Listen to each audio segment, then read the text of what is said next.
Fala pessoal, boa noite, tudo bom? Vez ou outra eu apareço por aqui para deixar sugestões de leituras e agora que o ano está terminando, faltam poucos dias para 2026, queria encerrar 2025 com uma recomendação de leitura, um presente que eu ganhei da minha irmã agora no Natal, uma obra póstuma do Gabriel Garcia Marques, do colombiano. Em agosto nos vemos. E queria fazer algumas considerações sobre essa obra, cuja leitura eu acabei de terminar hoje. Li rapidamente, em 4 ou 5 dias, um livro curto, 100 páginas, uma novela, não entra na categoria dos romances, é uma novela publicado póstumamente, e os filhos traíram, inclusive, a vontade do autor, que pediu para que essa obra fosse descartada. Uma obra que tem uma quantidade de vendas muito alta no site da Amazon, e também um livro bastante controverso, no sentido de que nem todo mundo propriamente gostou da narrativa, e há um contexto, há um motivo para isso.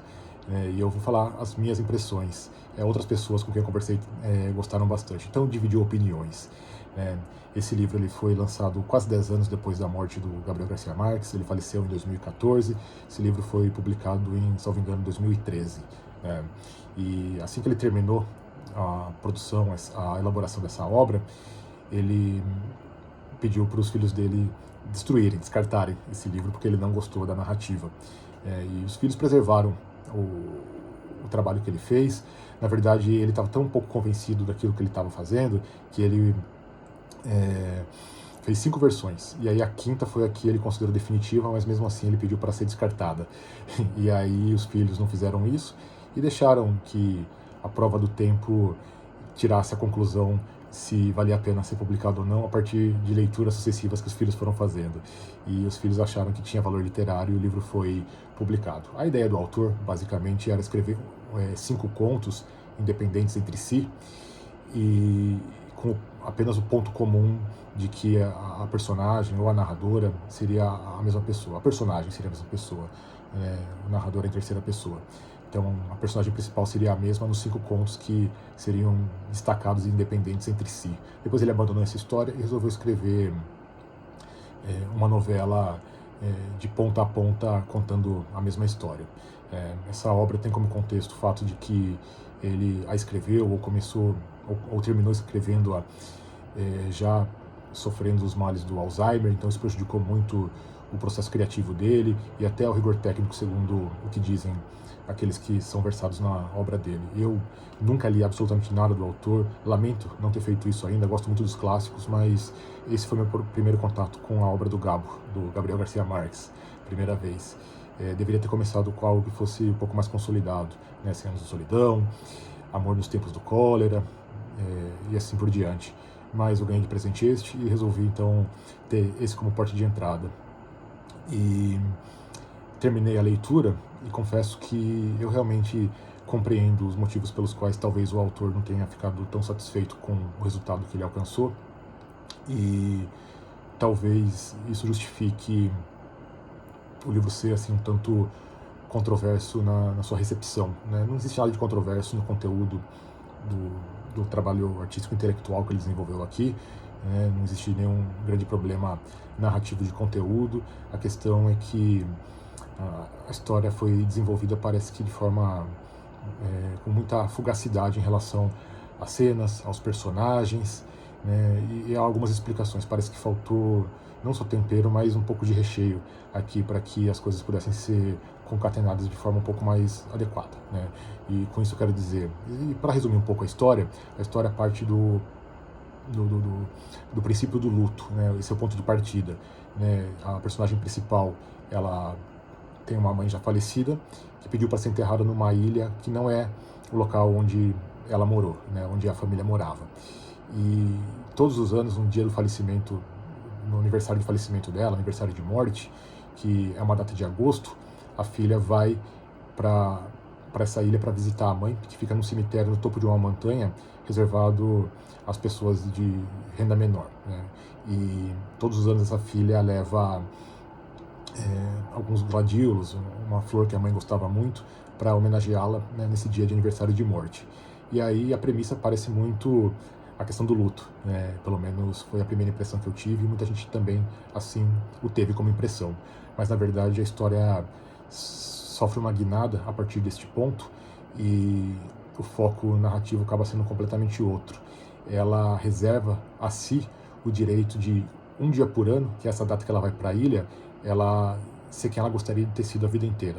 Ela tem um casamento antigo, estável, embora já um tanto morno, mas sem nenhum grave problema.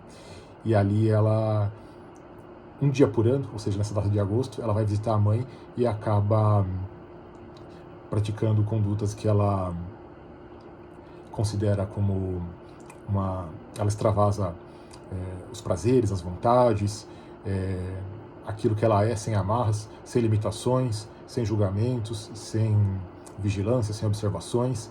E então, uma vez por ano ela faz isso a partir de uma data específica lá, que ela vai para a ilha e resolve viver um romance de uma noite ali, né, com uma pessoa que ela, de forma muito fugaz, conhece. E eu acho que o grande problema da história é que os personagens são pouco desenvolvidos, né, no aspecto da caracterização interna, né, da personalidade, dos atributos intelectuais, forma de relacionamento humano, enfim, todo comportamento que poderia enriquecer muito a descrição narrativa, principalmente para poder justificar e poder contextualizar algo tão complexo como, por exemplo, essa dicotomia da vontade e da exteriorização do comportamento humano, né? Então, é uma premissa boa, mas que talvez tenha faltado um pouco de aprofundamento. E as cenas em si, então, tem um ano que ela conhece uma pessoa, e aí no outro ano outra, acho que são 3 ou 4 anos em que isso acontece,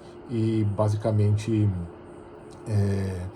muito pouco acontece em termos de cenas e desenvolvimento de ideias para que, por exemplo, uma situação ali se inicie. Então, uma pessoa só olha para a outra e aí, de repente, já começa a se relacionar.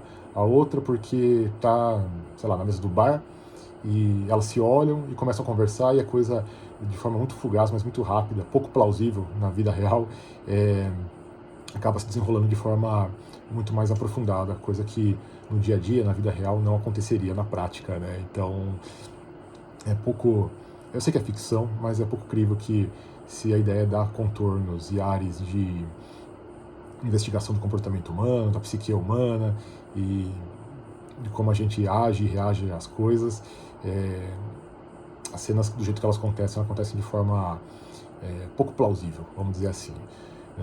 O livro não tem final, né, ou é um final muito aberto, mas a gente tem que dar algum desconto porque o autor, ele, primeiro, já sofreu os males do Alzheimer, segundo, uma pessoa extremamente consagrada, né, lançou grandes clássicos, quero inclusive aprofundar um pouco mais o conhecimento na obra dele, agora partindo para os clássicos já mais renomados, porque além dele enfrentar essa questão de saúde quando ele escreveu o livro que prejudicou o processo criativo dele, ele pediu para esse livro não ser lançado. Então, provavelmente ele reconheceu que o livro tinha falhas, tinha problemas, tinha pouco recheio para a proposta que ele idealizou, que talvez merecesse um acabamento melhor.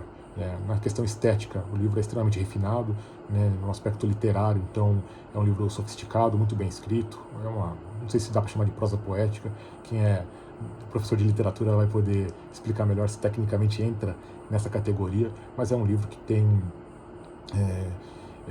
metáforas, figuras de linguagem, jogos de palavras que tornam a leitura muito bela, muito agradável. Então, no aspecto estético, o livro foi muito bem cuidado, foi muito bem sofisticado e refinado. No aspecto do conteúdo, me parece que ele tem falhas que o autor mesmo identificou e pediu para que isso não fosse lançado. Não é um livro sem valor, é só um livro que provavelmente não será o favorito de quem tem o autor como o seu dileto, mas e também talvez não seja a melhor escolha para começar a conhecer a produção literária dele, como eu acabei fazendo, né, começando com esse. E, enfim, ficam as sugestões, não tenho parâmetro para fazer essa comparação porque eu não li os outros, mas fiquei com muita vontade de conhecer os outros, porque a julgar a beleza literária, da estética da escrita, e tendo ótimas referências dos outros clássicos dele, tem muita coisa boa aí para explorar no universo do Gabo. Abraço, pessoal. Uma ótima noite.